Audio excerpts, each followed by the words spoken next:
ما رح نقبل بحدا جاي على ظهر دبابة امريكية، ولا مخبب بطن طيارة روسية، ولا بدنا حدا يطحش على القصر الجمهوري مع 2000 مسلح وكم صاروخ ويقول انا الزعيم وينصب حاله البطل المخلص، ولا يجينا حدا دقنه لصرته عم يكفرنا وعم بيوزع مفاتيح الجنة على كيفه وسالبها علينا بعمامة وجلابية قصيرة ومسميلي حاله خليفة الله على الأرض. سيدي الرئيس السوري اللي جاي يكون بعلمك انت رح تكون موظف تخدم المواطن مو تركبه.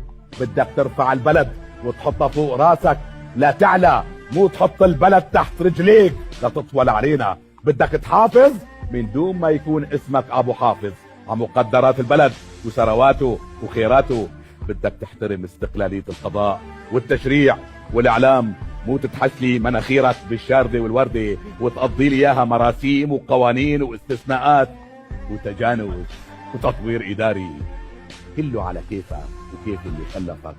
بدك تحكم مثل ما بده الشعب، لانه الشعب هو اللي عم بدفع لك راتبك من عرق جبينه. تماثيل واصنام وصور ما في، مدارس وجامعات وطرقات ومستشفيات وبحيرات على اسمه ما في، القاب واسماء وصفات يعني القائد المفدى الامين الرمز ما في، تلزيق على الكرسي واسترطاب وتكليب ما في، منتخب كرة قدم عم يربح يهديه الفوز على اساس هو راعي الرياضة والرياضيين ما في، ابنه يطلع يمثل البلد بأولمبياد علمي ويطلع الطشي ويبهدلنا ما في، مرته طالعة على معرض دمشق الدولي لتشجع الصناعة السورية ولابسة فستان شانيل وكندرا إف لوران وعم بتوزع الابتسامات على الشعب اللي رجعوا بشاحنات الغنم ما في.